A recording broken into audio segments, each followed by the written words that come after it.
చెప్తున్నారు. శ్రీవత్సలక్ష్మం కుడివైపున అమ్మవారు ఉండేటువంటి దివ్య స్థానంలో ఒక పుట్టుమచ్చ ఉంటుంది. అదే అమ్మవారి స్వరూపం అని.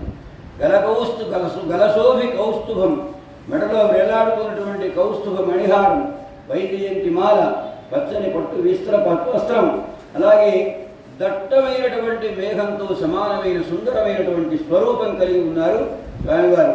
జలధరదేవు ఆజాను చతుర్బాహు సరసీరుఘాక్షు విశాలవక్షు చారు గదా శంఖ చక్ర పద్మ విలాసు కంఠ కౌస్తుభమణి కాంతి భాసు కమనీయ కటిసూత్ర కంకణ కేయూరు శ్రీవత్సలాంఛినాంచిత విఘారు పురు కుండల ప్రభాయుత కుందల లలాడు వైడూర్య మణిగణవర కిరీటు పాలు పూర్ణేందు రుచిజాలు భక్తలోకపాలు సుగుణాల